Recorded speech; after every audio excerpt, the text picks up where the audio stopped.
Natapos po natin ang 3 libro. 'Di ba? Grabe po 'yon. Congratulations sa bawat isa. Sige, palakpakan po natin ang Panginoon. Dahil naka 3 libro po tayo ng ating book, Discipleship, na usbong, usad, at unlad. Grabe, naka 3 na kayo. Kaya may graduation na po tayo dahil meron po dito mga cum laude, magna cum laude, nakatapos na 3 libro. Praise God. So kung titingnan po natin lahat ng topics na meron sa usbong, usad at unlad, kapag yan po ay ating talagang na-master, grabe na po kayo. Sabi mo nga sa katabi mo, grabe ka na talaga. Yan. Praise God.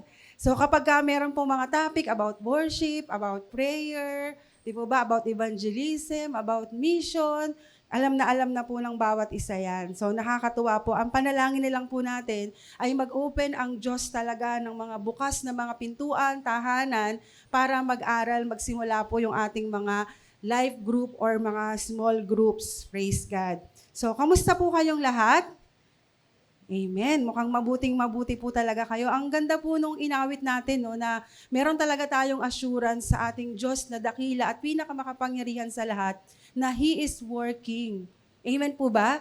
God is working. Kahit na hindi natin nakikita, kahit hindi natin minsan nararamdaman, kahit parang sa tingin natin walang nangyayari, but meron po tayong assurance of faith na meron tayong Diyos na buhay na kumikilos at gumagalaw at gumagawa. Amen po ba? Amen. Kaya nga nandito pa rin po tayo dahil sa sovereignty ng ating Panginoon, andyan po talaga yung paggalaw at pagkilos niya sa buhay ng bawat isa. So, sige po, samahan niyo po muna ako sa maikling panalangin. Bago po tayo mag-start, sige po, tayo ay buong paggalang at buong pagmamahal na lumapit sa Panginoon. Hallelujah, Lord God. O dakilang Diyos, amang banal na makapangyarihan sa lahat, maraming salamat po, Panginoon, sa umagang ito. Salamat sa kapangyarihan mo. Salamat sa kapayapaan mo. Salamat sa assurance of faith, Lord God, na you are working.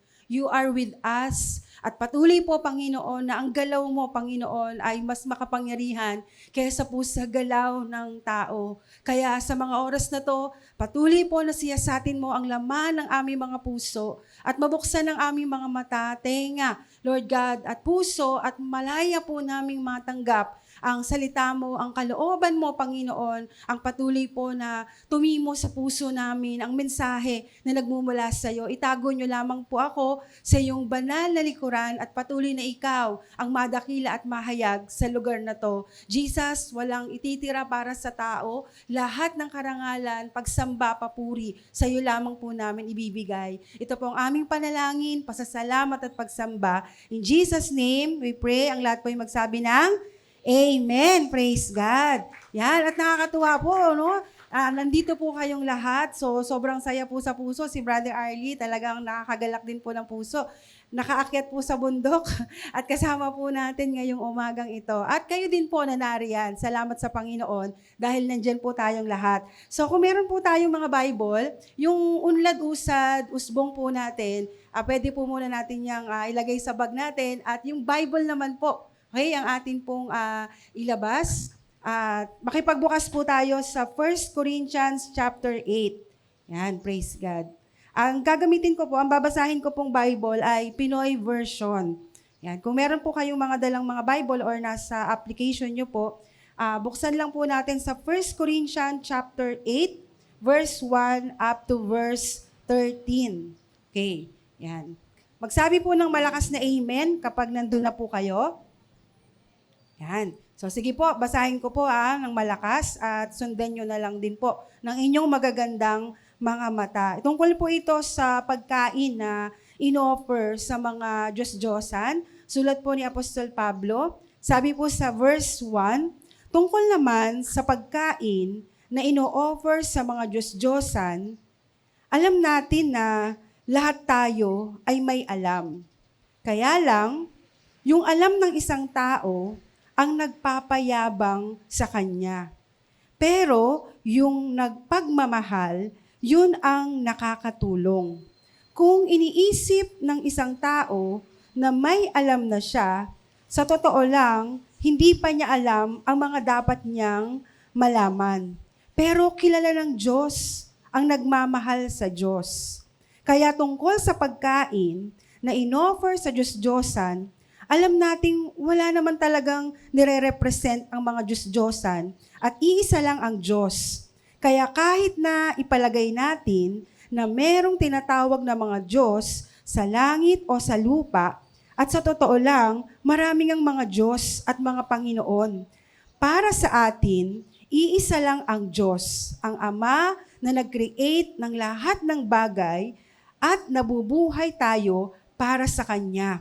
At iisa lang ang Panginoon, si Jesus o si Jesus Christ, na create ang lahat ng bagay dahil sa Kanya at nabubuhay tayo sa tulong Niya. Pero hindi ito alam ng lahat. Sanay ang ibang tao na may mga Diyos-Diyosan, kaya pag kumakain sila ng ganong pagkain, iniisip pa rin nila na inoffer yon sa Diyos-Diyosan. Since mahina ang konsensya nila, ibig sabihin, hirap silang mag-decide kung ano ang tama. Feeling nila, nagkakasala sila pag kinain nila yon. Pero hindi naman tayo mapapalapit sa Diyos dahil sa pagkain. Walang mawawala sa atin kung hindi tayo kakain at wala naman tayong mapapala kung kakain tayo. Yes, malaya tayong gawin ang gusto natin, pero ingatan yung wag yun maging dahilan para magkasala ang taong mahina ang faith. For example, isa kang tao na nakakaintindi. Tapos kumakain ka sa loob ng templo ng mga Diyos-Diyosan kasi hindi na big deal sa'yo yon. At may nakakita sa'yo na mahina ang konsyensya, malamang gayahin ka niya at kainin din niya yung pagkain na inalay sa Diyos-Diyosan. So dahil sa sinasabi mong nakakaintindi ka, mapapahamak yung kapatid mong mahina ang konsyensya, tandaan mo, namatay din si Christ para sa kanya. Kaya pag nagkakasala ka sa mga kapatid mo at nasasaktan mo ang mahina nilang konsyensya, nagkakasala ka kay Christ. Last verse, so kung magiging dahilan ang pagkain para magkasala ang isang kapatid, never na akong kakain ng karne para hindi magkasala ang kapatid ko. So, ang title po natin ngayong umagang ito is Knowing God and Loving Others. So, knowing God. Sabihin nga po natin, knowing God. Yan. Tapos, sabihin din natin, and loving you. Sa ating mga katabi. Yan. So, tayo po pala, ang goal natin ay makilala ng mas malalim na kaparaanan ang ating Diyos. Kaya nga, di ba, natapos po tayo ng usbong, usad, unlad. So we pray na lumalim pa po tayo sa pagkilala talaga sa kadakilaan ng ating Panginoon. And knowing God is a great privilege, di po ba? So napakasarap naman po talaga na makilala talaga natin ng Diyos. Pero sabi nga, it has a great responsibility.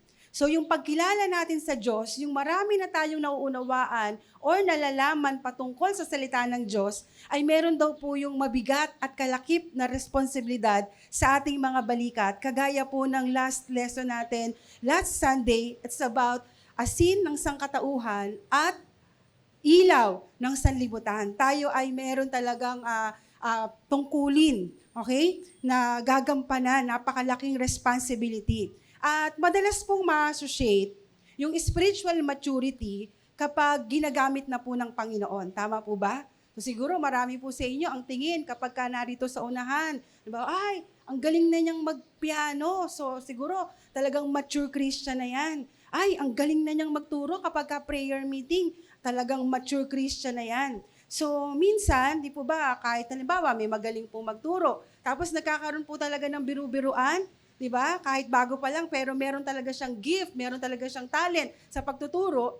Minsan nabibiro natin, ay, pastora yan, ay, pastor yan. So minsan, yung pagtawag po natin ng pastor, kahit hindi pa naman talaga ordained Christian, yung mga maliliit o yung mga mahihina pa sa pananampalataya, tumataas po yung kanilang expectations doon sa mga tao na agad na tinatawag natin, ay, pastora yan, ay, pastor yan. So yung mga mahina sa pananampalataya, Nag-expect sila, ay talaga, pastor, pastora. So, tapos, kapag ka po hindi na meet yung mga expectations, so marami din pong mga mahihina sa pananampalataya ang mabilis na natitisod sa pananampalataya.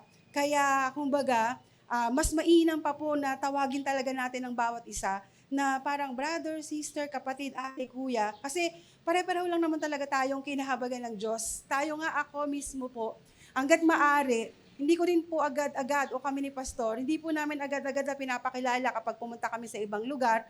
Ako nga pala si Pastor Jim. Ako nga pala si Pastora. Kasi meron po yung mabigat. Di po ba? Mabigat talaga na responsibility and accountability at nakatingin agad sa'yo talaga agad-agad ang tao. Once na, ay talaga, pastor yan? Ay, talaga, pastora yan? Yung pangalang pong pagiging Kristiyano eh. Di po ba? Yung palang pagiging born again Christian.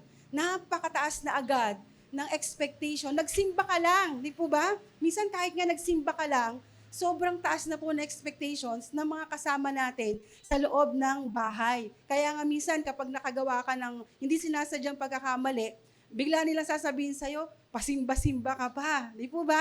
Kasi nga sobra agad ang taas ng expectation ng isang tao once na tayo po ay na-associate na nagsisimba, nagbabasa ng Bible.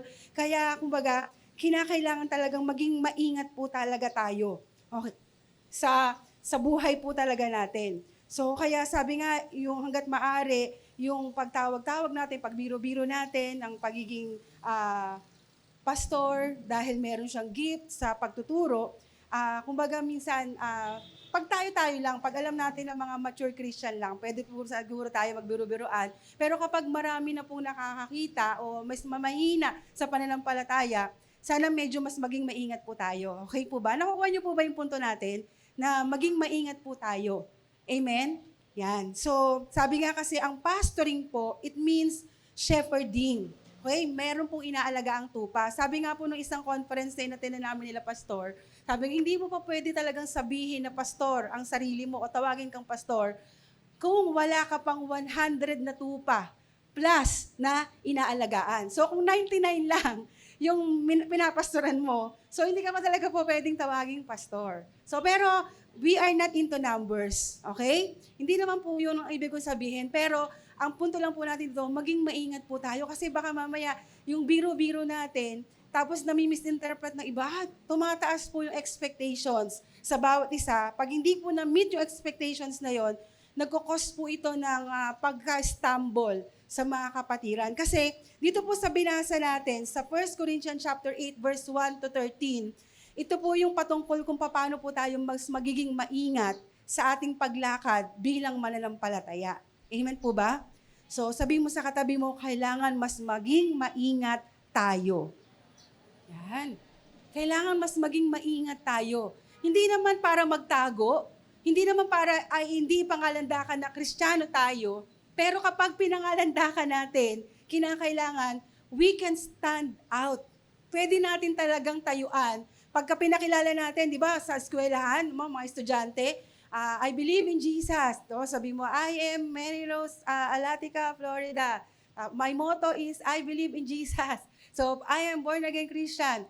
Pag sinabi talaga natin yun, kailangan tatayuan talaga natin. Amen po ba? Kasi ngayon, kailangan talaga nating mas maging maingat sa atin pong pamumuhay. Sabi nga, ang kalaman natin sa salita ng Diyos ay nagiging patotoo sa mga taong nakakasalamuha natin. Napipicture sa life natin dapat ang Diyos na sinasamba natin kasi tayo nga po ay mga asin at ilaw sa ibabaw ng mundo. Kaya paulit-ulit po natin sinasabi na yung spiritual gifts po ay iba po yun sa fruit of the Spirit.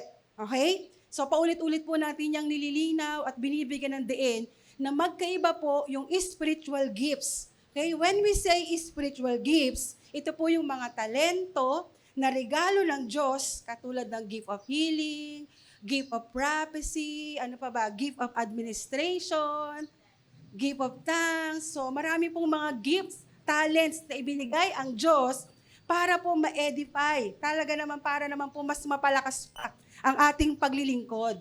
Pero ang fruit of the Spirit, Okay, nakikita po yan sa character. Nakikita po yan sa pagkatao. Yung transformation ng puso. Pero sabi nga, alam natin na mahalaga ang talents, mahalaga ang spiritual gifts, mahalaga din po ang fruit of the Spirit. Okay? Ano ba yung fruit of the Spirit? Ayan, natatawa si. Ano nga yung mga fruit of the Spirit? Tama? Love, joy, peace, gentleness, kindness, long-suffering, self-control. Okay. Meron naman talagang long-suffering. Okay, yun yung talagang kaya mo talagang magtiis. Okay? Ano po yan? Fruit din yun. Kasi kung marunong kang magtiis, hindi po basta-basta makakapagtiis. Di po ba? Tama po yung pastora, wag po kayong walang ganon. Meron po talagang ganon. Kasi ang mga pananampalataya, kaya po yan talagang magtiis dahil sa bunga ng banal na Espiritu. Pero kung, sabi nga, titimbangin natin, okay, mas matimbang dapat na nakikita sa isang tunay na mananampalataya, ang bunga ng banal na Espiritu. Kasi sabi nga, kahit most talented pa na Kristiyano, o nasa kanya na ang lahat ng galing at talento, kung wala namang pag-ibig, sabi nga 'di ba ng 1 Corinthians chapter 13, para lang siyang clashing cymbal o para lang siyang takip ng kaldero na lalaglag sa sahig na masakit lang po talaga sa tenga. Kaya nahahalata po sa pamamagitan ng ating mga gawa na may Diyos po tayo sa buhay natin. So yan po ang kailangan ng panahon ngayon. Yung nahahalata po talaga ang mga Kristiyano. So, tingnan po natin, dalawang bagay ang dalawa lang po ang punto na ating pag-aaralan ngayong umagang ito. Unang-una is knowing God. Okay? The goal of knowledge is love. Sabi po yan sa 1 Corinthians chapter 1, verse 1 to 3. Ganito po ang sabi sa verse 1 to 3. Basahin ko po ulit. Alam nating may kaalaman tayong lahat, gaya ng sabi ng iba. Ang kaalamang ito ay nagtutulak sa tao na maging mapagmataas. Subalit ang pag-ibig ay nakakapagpatatag. Ang nag-aakalang may nalalaman siya ay hindi pa nakakaalam ng dapat niyang malaman. Ngunit ang umiibig sa Diyos ay kilala ng Diyos. So ipinapaalala niya po dito na ang goal po ng kaalaman o ng knowledge sa salita ng Diyos ay pagmamahal.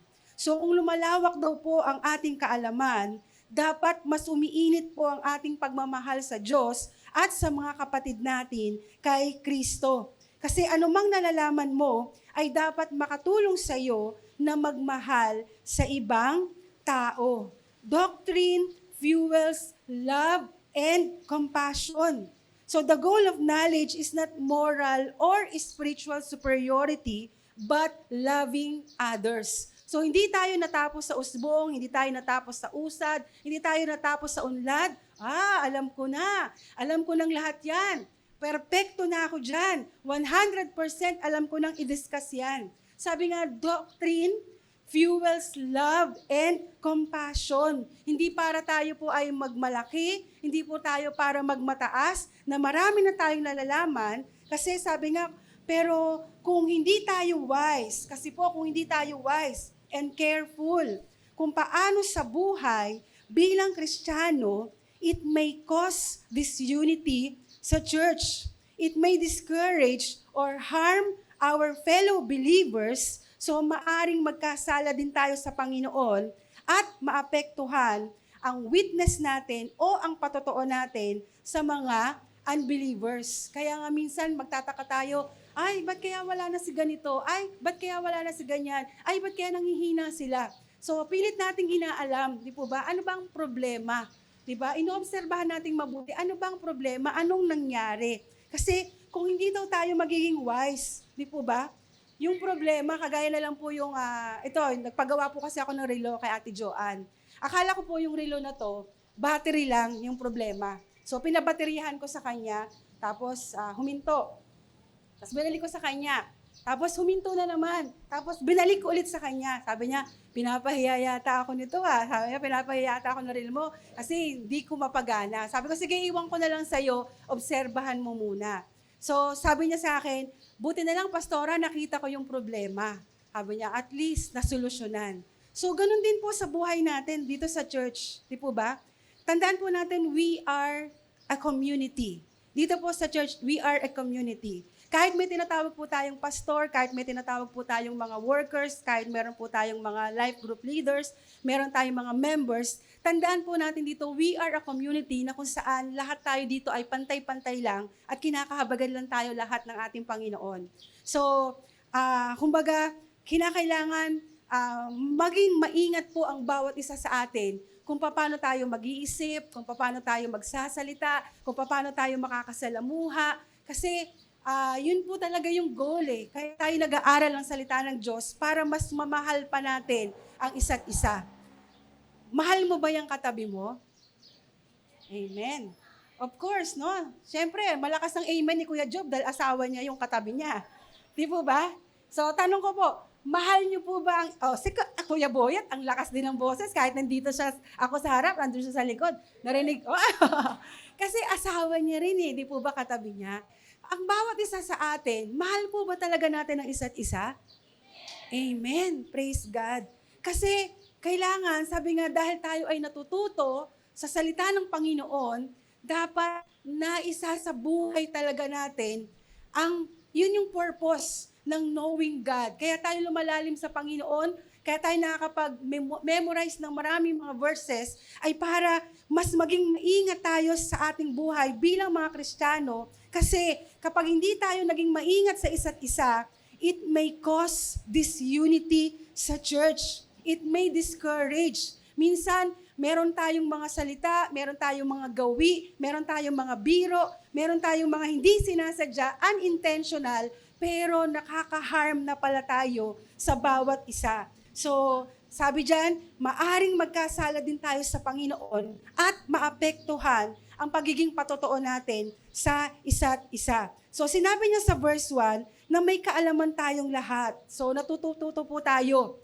So, nagtutulak sa pagiging prideful at unloving actions. So, nakakatakot po na umastang madami na tayong alam na nagtutulak para tayo po ay maging mayabang. So, bigyan ko lang po kayo ng konting background. Ito po yung itinuro ni Pablo sa mga Korinto tungkol sa pagkaing inihandog sa mga Diyos-Diyosan. At ipinapaalala niya na maging careful sila paano sila mag-response sa mga minor doctrines na hindi naman makakaapekto sa kabawasan at karagdagan ng kaligtasan. Halimbawa, yung pagkain nga po ng mga alay na pagkain sa altar.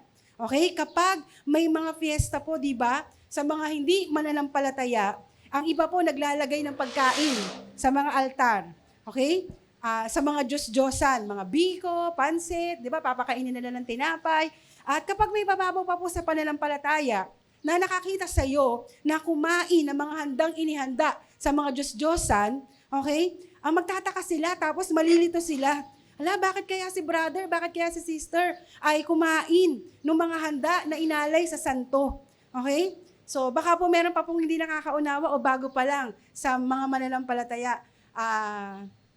Lilinawin ko lang po, no? Kasi di ba nung hindi pa po tayo nagbabasa ng Bible, meron talaga tayong matindi o malalim na paniniwala bilang mga Katoliko na meron talaga tayong yung mga santo ba? Di ba? Yung mga ribulto. Kasi yan po talaga yung kanalakihan natin.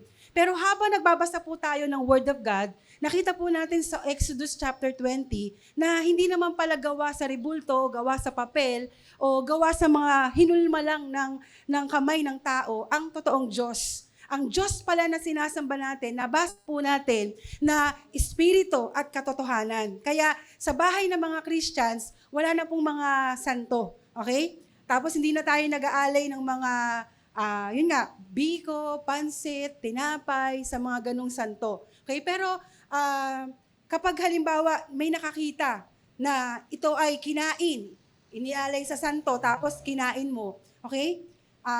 Yung iba na stumble, bakit niya kinain yung biko na inalay sa santo? Kasi ikaw naman kasi, alam mo na hindi naman makaka-apekto yon sa salvation mo ng pagkain ito, pero para hindi lang ma-offend yung isang non-Christian na kaibigan mo, tapos pinakain ka, so hindi po masamang kainin yung food na hinain sa mga Diyos-Diyosan. Kasi hindi ka naman talaga sumasamba doon, kakain ka lang. Kaya sabi sa verse 8, ang pagkain ay walang kinalaman sa katayuan natin sa harap ng Diyos.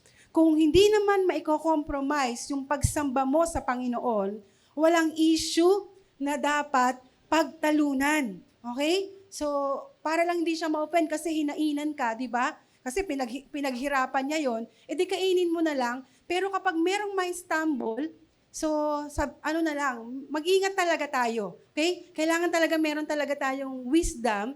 Magpe-pray talaga tayo palagi kung paano tayo kikilos, lalo na kapag nakikisalamuha tayo sa mga di mananampalataya.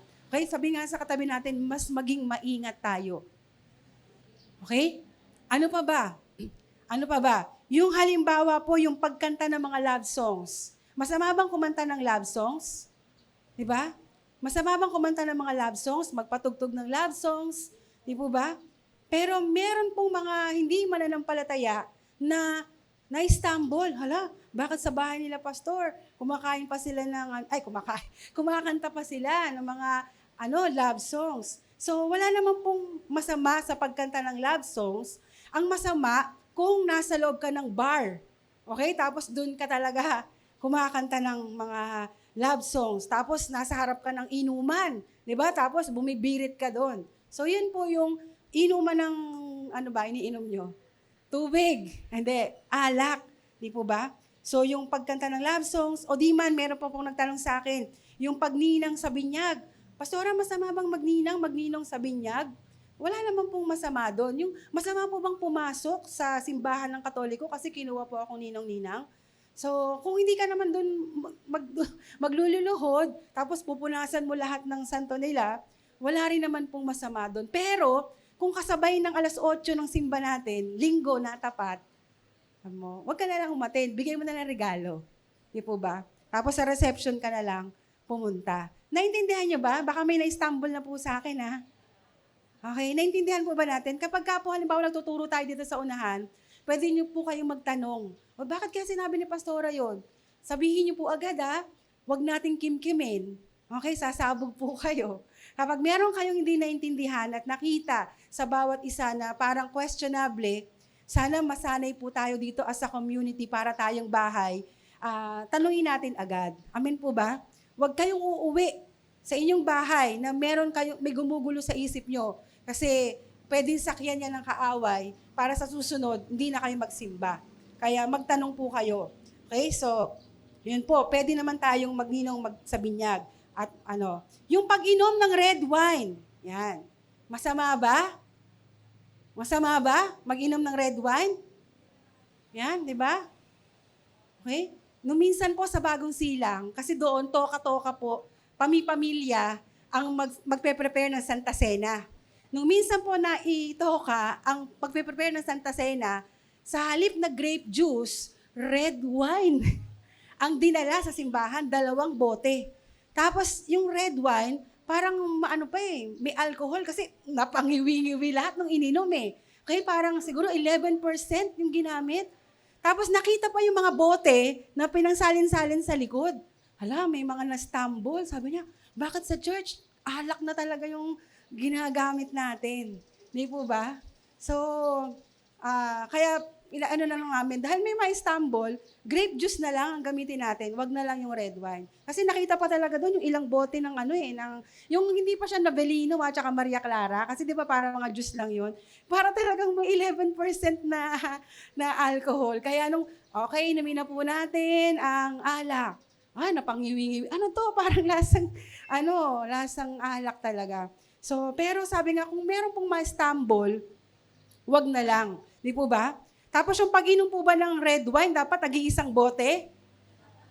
Yeah? So, dapat konti lang. Di ba? Kasi kapag talagang tagtatatlo kayo, tagi-isang bote kayo, laklak talaga, parang talaga yon, ibang klase yon. Ang sinasatisfy na natin doon, yung laman na, yung sarili na, yung kagustuhan na natin. At meron nga si Pastor Willie, di ba, naalala nyo? Dahil talagang suga pa siya sa alak nung araw bago siya maging born again. Talagang nung nagkasakit na siya, sabi niya, Lord, pagalingin mo lang ako. Kahit po red wine, hindi na po talaga ako titikim kahit kailan. So, panata niya yon. So, parang ganun. Kapag kami alam nating, hindi ko na lang to iinumin kasi baka sabihin naman ng kumpare ko. Tapos post pa natin sa Facebook. Uy, sila nga, nagiinuman nga sila, 'Di ba? So, wag na lang nating ipakita. Tsaka konti-konti lang. Okay? Pero sabi nga dito, hindi naman nakakaapekto 'yon. Okay? Kasi para rin naman 'yun sa puso tama po ba? Good for the heart. Kaya ilang case, good for the heart pala to. Di po ba? So, naiintindihan niyo po ba? Na minsan meron tayong mga galaw na okay lang naman to Red wine naman to, wala namang masama dito. Pero kung ma-lead yung classmate mo na mag-inom ng Red Horse, di ba? Kasi hindi nila naintindihan na red wine lang naman yun So, maging maingat tayo. Sabi mo sa katabi mo, mag-ingat tayo. Okay? Okay. O sige, youth fellowship tayo. Wow. Meron tayong mga Kalishandy, meron tayong mga, Sanmig, youth fellowship yan, Di ba? Tapos meron kang na-invite na kapitbahay nyo, ganito pala, wow, sarap pala dyan, sa church nyo. Meron pala tayong mga, Kalishandy, tsaka mga, mga kung ano-ano mga alak-alak na, ano lang naman to, mild lang naman to. Pero minsan, yun nga kung ikaka-stumble, amen, please lang, mag-ingat po tayo.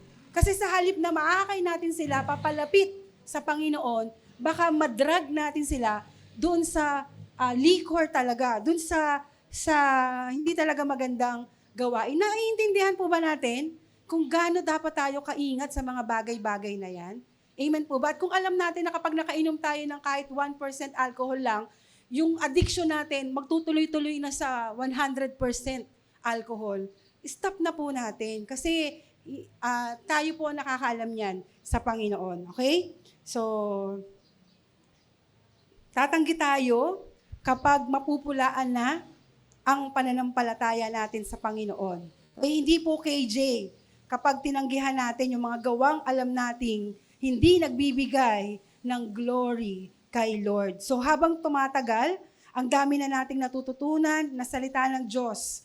Paul affirm na dahil sa biyaya ng Diyos, kayo ay naging masagana sa lahat ng bagay, maging sa pananalita at sa kaalaman. At meron naman talaga sa kanilang spiritually gifted sa knowledge. Sabi ganun sa Romans 12 verse 8. Kaso, they were not applying this knowledge appropriately. So, ang background nga po, lumalalim na, dumadami na ang knowledge ng mga taga-Korinto sa Word of God, pero hindi nila na-apply yung knowledge na natututunan nila ng tama.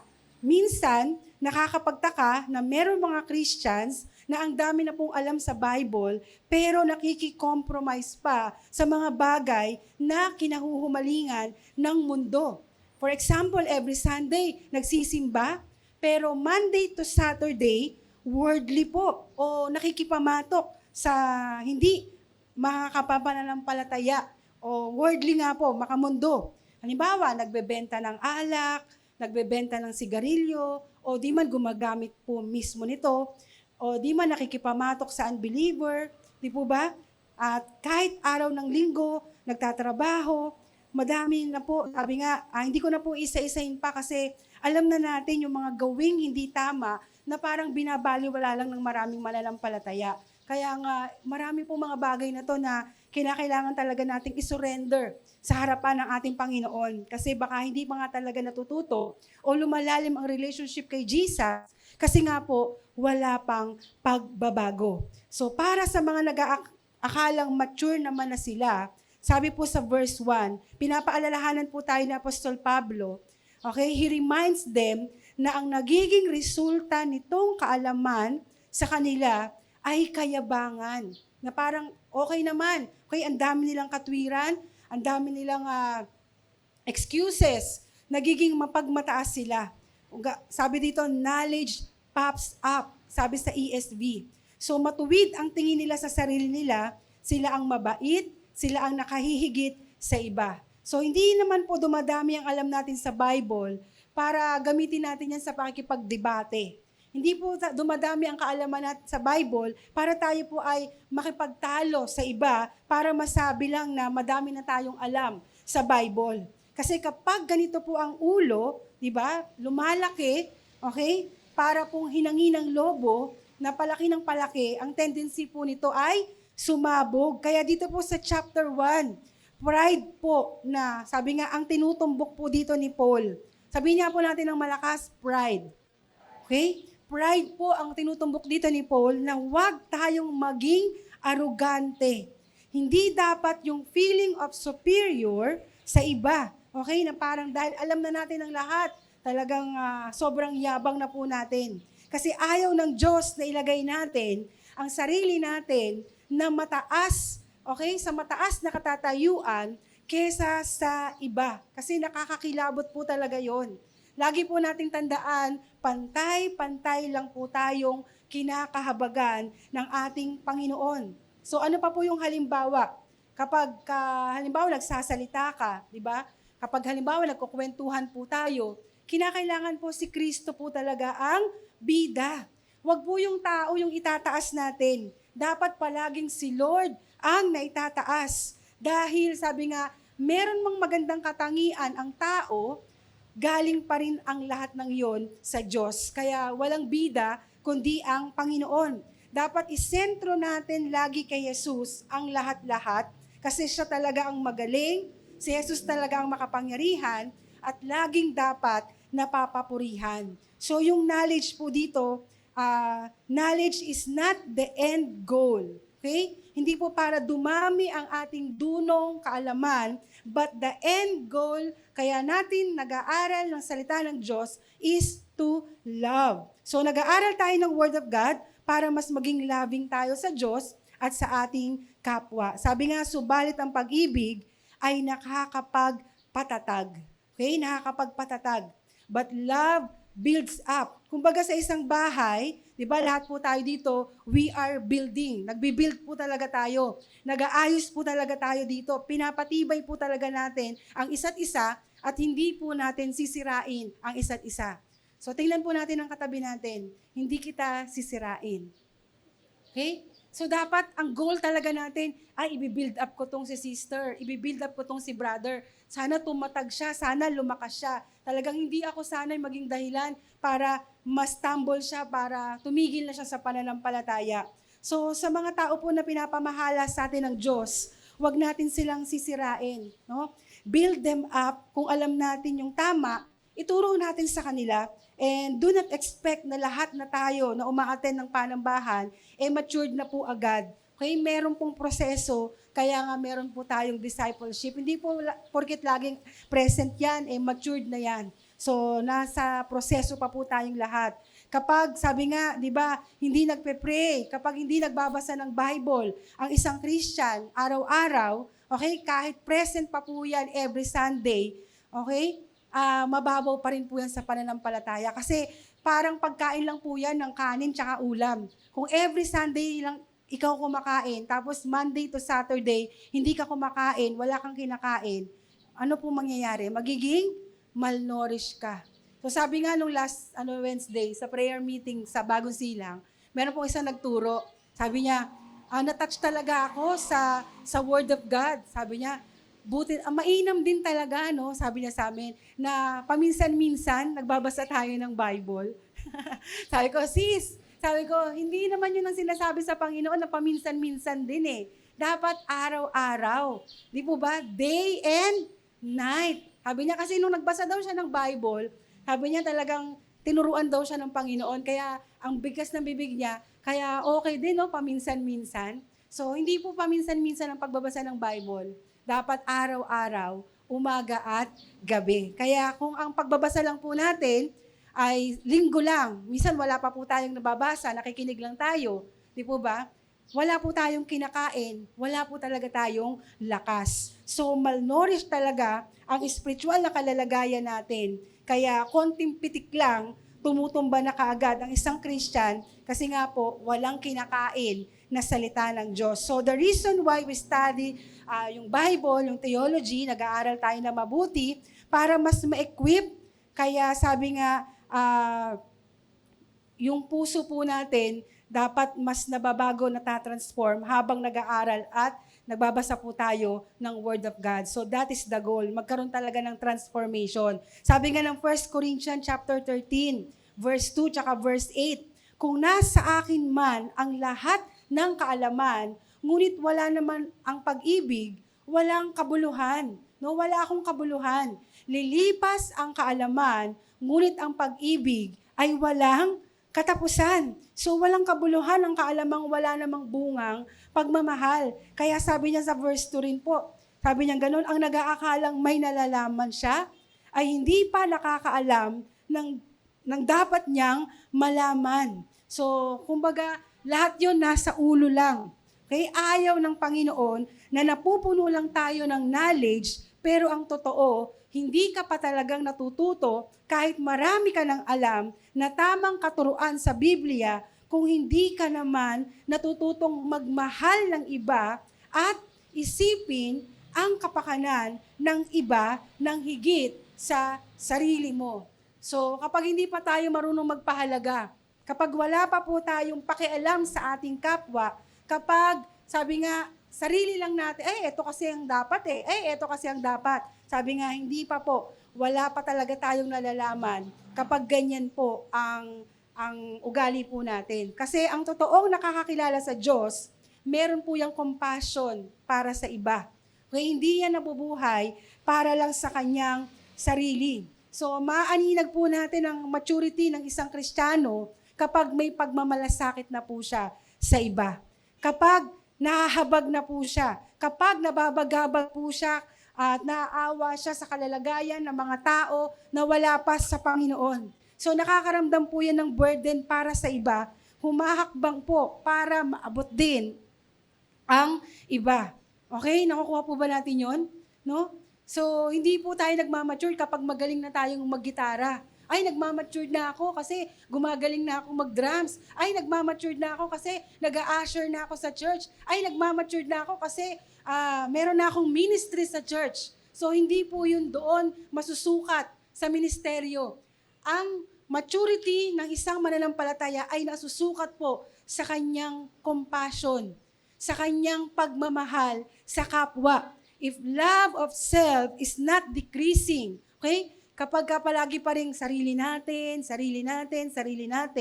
if you are not growing in loving others, yung kaalaman po na ganyan ay kayabangan lang. So, ang totoong nakakakilala sa Panginoon ay lalong nagiging humble. Yung hindi na sarili lang ang nasusunod. Nakakopya na natin ang malasakit ng Diyos para sa mga tao. Sabi nga, ang makakilala at mahalin ng Diyos ang pinakamahalaga sa lahat. 1 Corinthians chapter 13 verse 12. Bahagya lamang ang nalalaman ko ngayon. Ngunit darating ang araw na malulubos ang kaalamang ito tulad ng lubos na pagkilala niya sa akin. So we love God and others because He first loved us. Kaya para labanan po ang pride at self-centeredness sa heart natin in dealing with different issues, we need God-centered perspective. We need gospel motivations. Yung gospel po, yung kailangan nating itanim. Okay? Hindi lang po sa isip natin, kundi ibaon po natin ng malalim sa puso natin. So, kaya napaka-importante po nun. If we are saying we love God, dapat mahal din po natin ang kapwa natin. Hello? Amen po ba? So, yan. So, nakita na po natin, hindi lang dumami ang ating kaalaman, kasi baka yumabang lang, kung dumadami lang ang kaalaman without loving others, yayabang lang po tayo. So, paano pa tayo magmamahal sa ating kapwa? Ito po yung pangalawa. Okay? Building up a brother. Yan. Sabi po ni Paul, mag-ingat kayo. It's not about your right. Okay? Mag-ingat kayo. It's not about your right. Ngayon pa naman, usong-uso po yung usapan tungkol sa rights o karapatan. Pero bago mo gawin yung karapatan mo, okay? Pag-isipan mo muna. Okay? Ipanalangin mo muna. Pause and reflect. Sabi ko nga, lesson 10. May lesson 10 last Sunday about asin at ilaw. Dalawa sa ating mga kapatid sa Bagong Silang. Grabe po yung nangyaring struggle. Topic pa naman, katatapik pa lang, Sunday. Maging asin tayo at ilaw ng sanlibutan. Dalawa sa bagong silang, nakipag-away sa kapitbahay. Okay? Pastor, hawa niya, yung si ano po, nag-aano po sila, nag-aaway po sa kapitbahay, inaaway yung kapitbahay about sa rights doon sa daanan, right of way. Okay? At tatlo pala sila. Pati po yung pagparada doon sa sasakyan, tapos yung isa, talagang, ano talaga, iskandalo. Talagang tamang-tama talaga yung ating topic nung Sunday. At hindi rin kasi sila naka-attend, yung tatlong pamilya na yon nung Sunday, kaya sila rin po yung tatlo talaga nag-iskandalo na sa kanilang mga kapitbahay. So, kaya talagang maging maingat po tayo para meron po talaga tayong maakay. So, kailangan pagka pinag-uusapan na po yung karapatan, mag-pause muna tayo at mag-reflect. Isipin mo muna kung ano yung epekto ng gagawin mo sa iba. Yung karapatan natin, hindi po yan boundless. Okay? May boundary po yan. Nakuha po natin, yung karapatan natin, hindi yan, karapatan ko to. Hindi po ganun yon. Hindi po boundless yon. May boundary po yon. Bounded by love. Sabihin nga natin, yung karapatan ko, bounded by love. Yan. Minsan iniisip lang natin na wala namang masama sa gagawin natin. Pero iniisip rin ba natin kung paano ito makakabuti sa iba? So tama po yung in a way, no? Tama po tong 4-way test ng Rotary Club. Ang sabi po diyan, 'di ba? Ito po yung 4-way test ng Rotary Club. Sabi diyan, is it the truth? Okay, yung right mo. Is it the truth? Is it fair to all concerned? Nandyan ba yan? Okay? Will it build good will and better friendship? Is it beneficial to all concerned? Yan, kapag may ipaglalaban tayong karapatan, tanungin natin yung sarili natin. Is it the truth? Ito ba yung katotohanan? Pangalawa, patas ba to sa lahat ng mga may concern? Will it build goodwill and better friendship? Kapag ba pinaglaban yung karapatan ko, mananatili ba kaming good friends or magiging magkaaway na kami? So, beneficial ba to? So, di ba, maganda po yan, pero mas maganda itong guidelines na binigay ni Paul sa salita ng Diyos. Ano po yung guidelines ni Paul? Okay? Ask yourself these two questions before you do anything na within your right to do. Oo, di ba? Parang hindi naman po masama, pero will it make my brother stumble? So, isa lang. Yung sa Rotary Club, 4. Yung kay Paul, isa lang. Lagi niyang tanong, will it make my brother stumble? Okay? Lagi lang po natin tatanungin, pag gagawin ko to, meron bang matitisod? Okay? Lagi lang yun po sa isip natin. Okay? Bilang asin at ilaw. Pag ginawa ko ba to, may matitisod ba? Okay? Sabi ng 1 Corinthians 8:9, ngunit, mag-ingat kayo, baka ang paggamit ninyo ng kalayaang kumain ng anumang pagkain ay maging sanhi ng pagkakasala ng mahihina pa sa pananampalataya. Kaya nga, kung dahil sa pagkain ng karne ay magkakasala ang aking kapatid, hindi na ako kakain niyon upang hindi siya magkasala. So sabi pa pong gano'n sa verse 9, katitisuran o sanhi ng pagkakasala. Sa verse 13, 2 beses yung binanggit yung salitang stumble. Galing po sa Greek na skandalizo, kung saan galing yung word natin na scandal o something offensive sa mga sensibilities natin. Okay? So, nakakuha po ba natin yung pinupunto ni Paul dito? Kung paano tayo magiging asin, kung paano tayo magbi-build up ng ibang tao, kung paano tayo magmamahal ng ibang tao, na bago tayo humakbang, bago tayo gumalaw, bago tayo magdesisyon, makakatisod ba to? Makakaapekto ba to? Makakapagpa-build up ba to ng kapwa ko mananampalataya o ikakatisod niya? So we are on a faith journey. So merong destination ang Diyos para sa bawat isa sa atin. And we have responsibility to one another para tulungan ang bawat isa. Kaya kung gagawin natin, sa halip na tulungan sila, madadapa sila. Sa halip na tulungan sila, masusugatan pa sila. Mahihirapan pang bumangon, tayo pa ang tumitisod sa kanila. Hello? Nakuha po ba natin yon? Okay? Mga estudyante, nakukuha po ba natin yung pinupunto dito ni Apostol Pablo? Na maging maingat tayo, no? Ikakatisod ba to ng iba? Wala namang masama, di ba? Karapatan ko naman to. Pero lagi lang po natin itatanong, ikakatisod ba to ng iba? Nakuha po ba natin?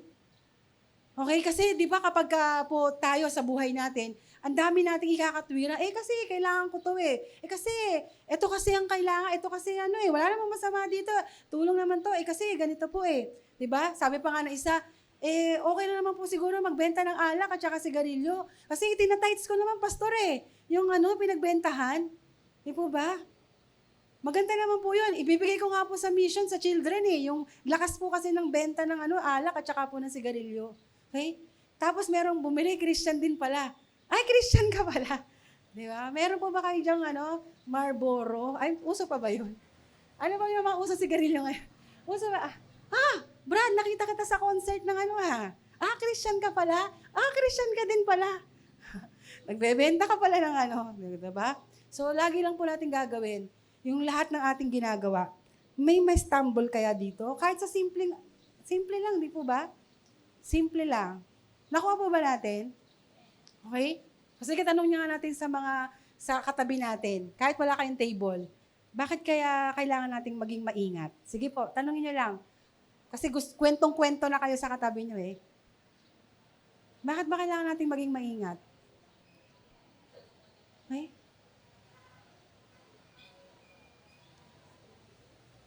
Bakit nga ba? Sa eskwelahan, sa trabaho, bakit ba kailangan nating maging mas maingat?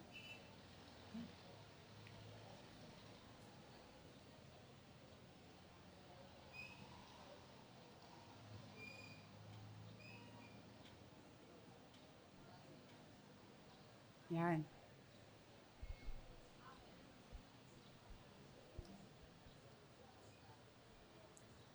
Okay, so okay na yon. Balik na tayo. Back. Okay? Basta tandaan po natin, meron tayong malaking responsibility na wag nga ma-stumble ang iba. Amen? Meron tayong malaking responsibility. Nagtanong ako sa Ligaya, nag-survey ako, wala namang sumagot. Meron po sumagot, sabi gano'n, ayoko na lang mag-comment, baka maraming matisod. Nagtanong kasi ako sa Ligaya, sabi ko, mga kapatid, mga kaligaya, survey lang. Ano ba yung mga naobserbahan nyo na nakakatisod? O nakakwento sa inyo na nakaka-stumble naman, nakakatisod naman. Tapos isa lang yung sumagot, sabi gano'n, ayoko na lang pong mag-comment. Baka po maraming matisod. Okay, so kahit sa comment, di ba, may mga natitisod din talaga. So, paano ba tayo? Basta, meron tayong responsibility na wag nga ma-stumble sa iba. So, hindi ko lang po alam kung alam na ba natin na nakaka-stumble naman talaga yon, pero pinagpapatuloy pa rin natin o hindi talaga natin alam.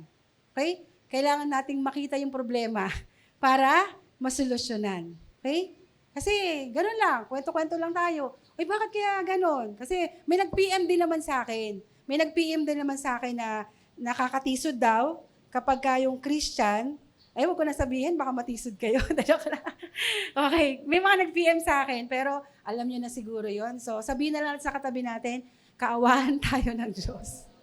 No, kaawaan tayo. Kahit ako sa akin, sa sarili ko, nung siguro talagang aminado ko, marami pa rin po talagang mga bagay na dapat tabasin, na dapat talagang ayusin ng Panginoon sa akin, na mas maging careful pa din ako kung paano talaga ako makisalamuha sa isa't isa.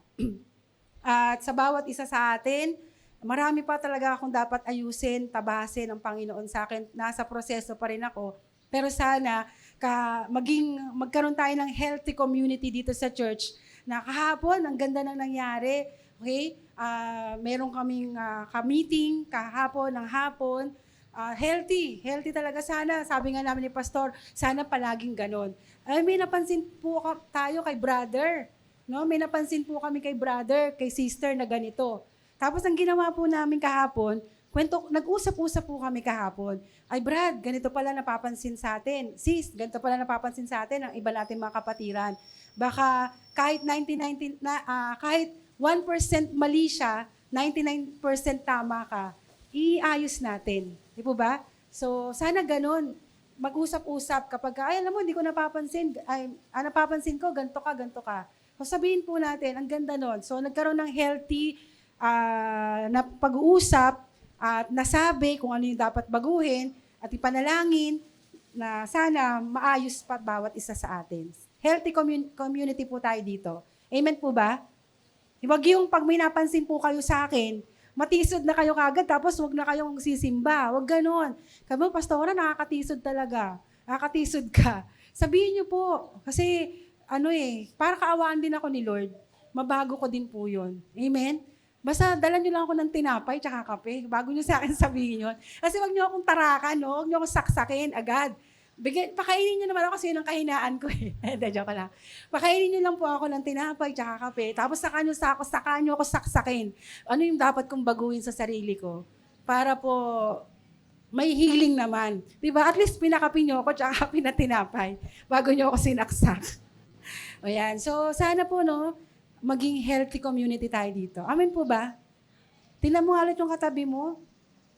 Mahal mo ba yan? Yeah. Kahit na matagal na yan, pero madami pang dapat baguhin dyan. Amen po ba? Kasi nakakalungkot naman kung isa-isa na lang tayo ditong bigla na lang nawawala. Diba? Uy, ba't wala na si ganun? Kasi natisod kay ganito. Natisod kay ganyan. Nakakalungkot para sa Panginoon yun. Amen? So, para mag-usap tayo. Kausapin niyo po ako. Kausapin niyo ang isa't isa. Kung hindi nyo kayang kausapin ng tuwiran yung kapatid, sama nyo kami ni Pastor para po maging maayos. Okay? Kaya sabi nga, lahat ng ginagawa natin, desisyon natin, trabaho natin, negosyo natin, palagi nating itanong, may napapalapit ba sa Diyos o na-stumble at lumalayo sa Diyos kapag ginagawa ko to? So, mga baby lang naman po talaga ang madalas matisod. Yung mga baby pa sa pananampalataya. Pero yung mga mature naman, napagtsatsagaan kayo. Di ba, napagtsatsagaan ng bawat isa pag mature na. Pero pag baby pa, kawawa naman sila. Di ba, bigla na lang silang mawawala. So, sign of maturity naman talaga yung hindi madaling matisod, marunong umunawa, at ipinapanalangin na lang yung mga kapatid na nanghihina kesa pumuna ng pumuna. Kung may tutulong, sabi nga, tumulong tayo. Pero kung wala talaga, ipanalangin natin. Okay? Para maging mas maayos po tayo. Okay? Be careful po. Sabi ni Apostol Pablo, mag-ingat daw po tayo. Okay? Wag nating laging sabihin na, kahit wala naman ako tutuloy ang gawain ni Lord. Kahit naman malate ako, kikilos pa rin ang Diyos. Tama po yun. Pero sabi nga, para sa mga mahihina, nasusugatan po natin sila. Sabi nga, bilang modelo ng tamang pagsamba, ipakita po natin yung tama dahil sinusundan nila tayo. Lalo na kapag pinpointed leader po tayo, modelo tayo ng tamang pagsamba at pag-uugali. Doon po sa silang, may na-offend po talaga sa amin ni Pastor, may na-offend talaga sa amin. Kasi sabi nga nun, bakit nga si Pastor, tsaka si Pastora, 10:15 na lagi dumadating, minsan 10:30 pa sa bagong silang. Diba? So, buti sinabi niya sa amin, Pastora, mga pastor pa naman kayo, ba't lagi kayong late dumating dito sa bagong silang? Diba? So, na-offend sila. Pinaliwanag namin kasi Brad, 10 kasi natatapos yung gawain sa Maligaya, lumilipad pa kami papunta ng bagong silang. Naunawaan naman niya, okay po pala yun. Di po ba? Minsan kapag di natin naintindihan nahuhusga tayo kaagad. Amen? Kaya maganda, may communication. So sana, ulitin ko, maging mas healthy pa yung communication natin. O ikaw, Sister Charmaine, bakit laging hindi ka na umaatin? Di ba? Yan, nag-backslide na siguro yan si Charmaine. O, tapos, kanamusta mo? Kasi, meron kasi kaming OJT pag Sabado, kaya hindi na po ako nakakasama ng children. Na-open na talaga ako sa'yo. Di ba? So, minsan kamustahin natin, alamin natin kung anong totoo. Okay? Ba't hindi na nakaka-attend ng meeting? Hindi nila alam, meron pala pinagdadaanan na mabigat. So, dalawin mo, ipanalangin mo. Amen? Pwede po bang mangyari sa atin yun dito sa church? Makapag-create tayo ng isang healthy community na damating yung time na we can talaga face-to-face yung problem na masabi na natin sa isa't isa. Bilang may pagmamahal. Okay? Nakuha po ba natin? So, build up one another. Okay? Yung point niya sa verse 10, sabi dyan, will it encourage? Same root na ginamit niya sa verse 1, na love builds up. Ang gusto ni Lord, we build each other. So wala tayong dapat gawin na ikakasira o ikakapahamak ng kapatid natin. So lagi natin, ano ang magiging epekto if we act in unloving ways to our brothers and sisters? So yung word na ikakapahamak sa verse 11, in other context, ay referring to eternal destruction in hell. So, okay? So, di naman ganito sa ganitong context, pero we need to take this seriously. Okay, kapag may na-stumble pala, pwede talagang mag-lead sa kanila sa kapahamakan. Pero sabi nga, meron tayong mga members na kailangan talagang bisitahin, kamustahin, ano nangyari sa kanila. So, kailangan mas maging maingat po tayo. Ano pa po yung magiging epekto ng unloving actions natin? Sabi sa verse 12, sinusugatan nyo yung kanilang budhi. Wounded, okay? Wounded ang conscience nila kung pipilitin mo silang gumawa ng isang bagay na nagva-violate sa kanilang conscience. So, kaya maging maingat po tayo. Okay? So, nakuha-kuha naman po natin yan. Yan. Ano pa? So, wag daw po nating lituhin yung ating mga kapatiran. Huwag natin silang saktan. Mag-ingat po tayo sa mga responses natin. And we are supposed to be a healing community. Okay? Kailangan hindi natin saktan ang isa't isa. At kung gagawin daw po natin yon, nagkakasala tayo sa ating kapatid, we are to love, at nagkakasala din tayo sa Diyos. At kung nagkakasala tayo sa kapatid natin, sabi sa verse 12, nagkakasala din tayo kay Kristo. Kasi nga, we are not acting in ways na consistent sa gospel. So, we have a Savior, alam naman po natin yan, no? Si Jesus Christ, na nagmula pa po siya sa langit, bumaba po siya dito sa lupa, na pwede na po niyang hindi gawin. Pero, ginawa niya po. Naparito siya, hindi para paglingkuran, kundi para maglingkod and give His life as a ransom for many. So, Mark chapter 10, verse 45, at kaya kung nangingibabaw sa atin, lagi yung karapatan ko naman to, gagawin ko kung anong gusto ko. Ang tanong po, do we really believe the gospel? Okay, si Jesus nga pwedeng hindi niya nagawin yun di ba? Pero Diyos na siya, nagpakababa, talagang naglingkod pa siya, kahit Diyos siya, kahit makapangyarihan siya sa lahat. Hindi siya bumaba dito sa lupa para paglingkuran, kundi para maglingkod. Kaya kung hanggang ngayon, inilalaban pa rin natin yung ating karapatan, sa totoo lang, wala naman talaga tayong maipagmamayabang o mapagmamalaki. Wala naman talaga tayong karapatan dahil lahat ng karapatan ay nasa Diyos, pero hindi niya yun ginamit para lang saktan tayo, kundi lahat ng karapatan at kapangyarihan na meron siya, ginamit niya po yun para magmahal at maglingkod sa ating lahat.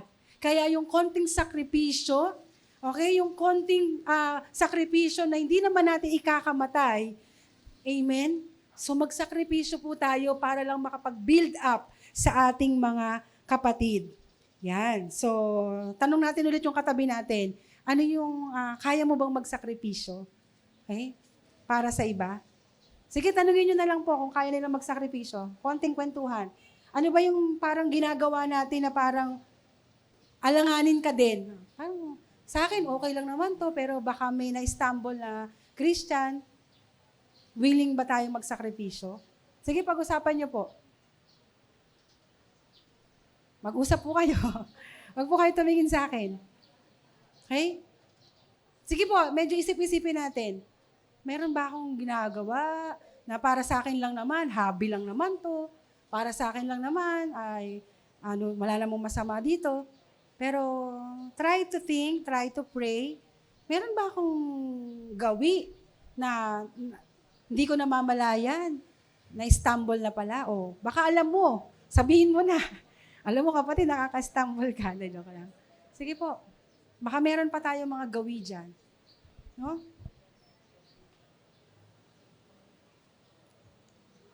Okay?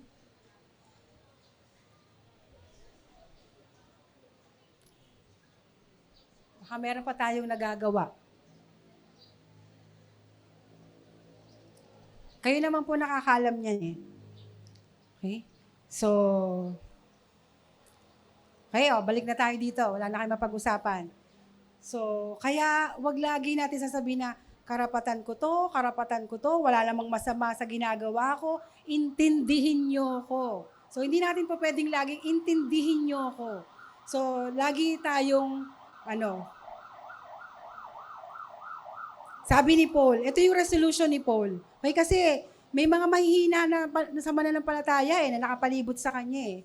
Okay? May mga mahihina sa pananampalataya tumitingin sa atin eh. May nakatingin sa atin eh. Okay, hindi lahat mature nakatingin sa atin. Nakatingin sa atin, sumusunod sa atin yung mga baby pa sa pananampalataya. So, ang naging resolution ni Paul, sabi niya, wala namang mawawala sa akin kung kakain ako at wala rin namang madadagdag sa akin kung kakain ako. Wala naman talagang kinalaman yung pagkain na yan. Kaya ang naging resolution niya, sabi ni Paul sa verse 13, hindi na ako kakain ng karne. Okay? Hindi na ako kakain ng karne. Kung may na-stumble sa akin sa pag-inom ko ng red wine, hindi na ako inom ng red wine. Kung may na-stumble sa akin kapag ganito yung ginagawa ko, hindi ko nagagawin to. So, parang katulad si Apostol Pablo, kung ikaka-stumble to ng aking kapatid, okay, hindi ko nagagawin to. Yan. So, hindi dahil for dietary reasons, yung sinabi ni Paul na, sige, kung may na-stumble sa pagkain ko ng karne, but because this was an act of love. So, we are intentional in doing good to others. Hindi na sariling interest natin ang nangingibabaw, kundi we consider din yung interest ng iba. So that is the gospel. So instead of asking ourselves kung question na, may masama ba dito? Dapat tanungin natin ang sarili natin, makakabuti ba to sa iba?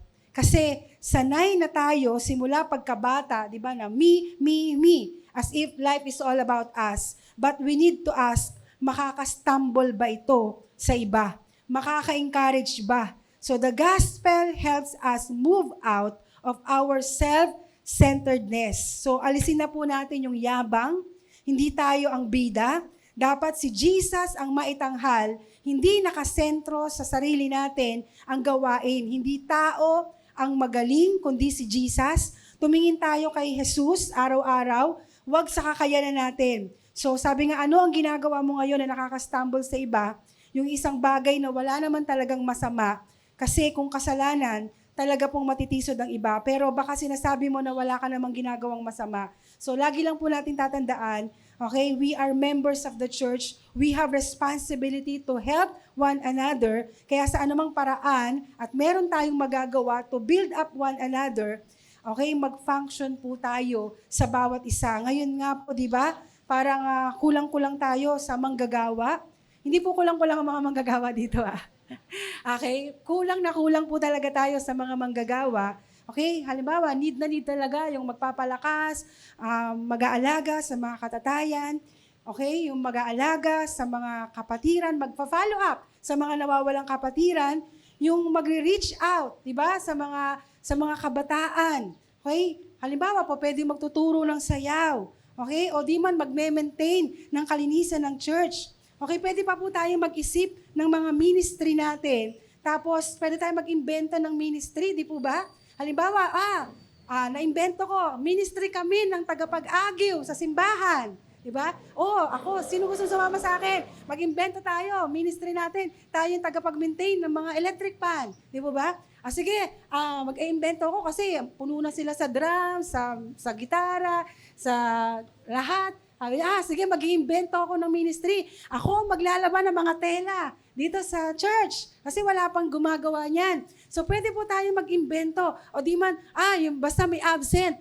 Aalamin ko yung paglinggo, ako magpa-follow up. So, pwede po tayong, natutuyo na yung mga halaman. Ministry namin, ay halaman ministry. Di ba? So, meron pong mga mahilig sa halaman. Wow, gustong-gusto ko sa church kasi ang gaganda ng mga, alam niyo po, may na-attract din eh. Di po ba? Ang ganda ng mga halaman dun, kung paano nila alagaan yung mga halaman, ganito, ganyan-ganyan. Halaman ministry kami. Ayan, so dumadami na kayo. Mahilig kami sa halaman, pupunuin namin ng halaman ang church hanggang sa maging gubat na to. Di po ba? So, mag-imbento tayo ng mga ministry. Tandaan po natin, na-build up po natin ang isa't isa doon. Ay, ako yung maglilinis ng hagdan. Talagang, alam niyo po ba, may tumataas din po na sa pananampalataya na encourage, wow, ang linis, ang ganda, ang bango ng church, ang yung mga upuan, ang ganda. Ay, walang cover yung mga upuan. Ministry namin, kuberan lahat ng upuan, pagandahin lahat yan. So, hindi lang po natutuldukan yung ministry sa gitara, sa drums, saka po sa pulpito. Mag-isip po tayo, pwede tayo mag-imbento para makakapag-build up po tayo ng isa't isa. Haba ng mga buhok nyo? Okay? Guguntingan ko lahat yan. Di ba? Ministry ko to. Bigyan nyo lang ako ng 20 isa. Ministry ko, papagandahin ko kayo, ganyan. So, pwede po tayo magkaroon ng kahit anong ministry. Amen po ba? Nakukuha po ba natin? We are building one another. We are building one another. Kasi meron naman na dun sa sa drums ayoko na. So, hindi lang po yan ang ministry, ang dami pa. Ang dami dyan mga nanay, gustong-gusto ng kakwentuhan. So, pag-pray kasi, alam niyo po, baka meron din pong may puso dito sa children. Di ba? Mag-alaga kayo ng mga bata dito sa church tuwing Sabado. Kasi pinagpe-pray din po namin ni Pastor na makapag-ikot po kami around the world. Hindi, joke lang. Makapag-ikot po kami around sa different outreaches. Pinagpe-pray po namin ni Pastor na baka Sabado pa lang, dumalaw kami ng Antipolo hanggang Linggo. Di po ba? May magbantay sa children, may magpupulpito dito para maka-mission po tayo sa lahat, sa bawat isa. Amen po ba? Pwede naman sana hawakan yan isa, kaya lang mamamatay po ang kabayo. Pag lahat yan, hinawakan ni Pastor. Di po ba? So, build one another. Sabi mo sa katabi mo, magtulungan tayo. Amen? Meron kang magagawa para ma-build ang simbahan. Okay? Ang dami pong dapat pagtulungan para maisulong po ang misyon na tinanggap natin mula sa Panginoon. Isip po tayo. Mamaya, mag-isip kayo, mag-pray kayo. Ano pa ba yung ministry na pwede nating imbentohin to build up one another? Pwede rin pong, mayaman ako. Ako magpapakain sa lahat ng mga workers. Ako magpapakain. Yung mga mayayaman dyan. Tingnan mo nga, baka naman. Diba? Ako magpapakain sa lahat ng mga, alam niyo po yung team between, ang sisipag niyan. Pagkatapos niyang mag-alaga, magturo, nagdidilig pa yan ng halaman dito, nagmamap pa yan ng mga hagdan, talagang, ano pa sila dito. Pwede kung meron ko po kayo, pwede bang ministry ko, tagapagmerienda sa mga team between? Team between Grabe na kayo. Okay? Pwede po yun, no? Pamiriendahin ko po sa, di man yung mga children, ito po, meron na po dito nagbibigay talaga para sa mga bata. Tinuturuan nila yung magbasa tuwing Sabado, pinapakain natin yan. So, ang dami pong ministry, mag-pray lang po tayo, Panginoon, saan mo pa po ako gustong gamitin? Okay? Hindi po nalilimitahan dito sa stage ang ministry. Ang dami pa pong pwedeng gawin. Okay? So, habang lumalaki ang puso natin sa pag-aaral, sabi nga habang lumalawak ang kaalaman natin sa pag-aaral ng salita ng Diyos, lumalaki din po ang puso natin para abutin ang iba. So, kaya pag-isipan niyo po itong mabuti, ask God through prayer, and meditate His words, and answering that question, Lord, ano ang dapat kong gawin? Okay? Kaya ang tanong ko po, kapatid, ano ang dapat mong gawin? Tayuan na natin ang gampanin na mag-alaga sa bawat isa. Sige, tayo po tayong lahat sa presensya ng ating Panginoon. Hallelujah.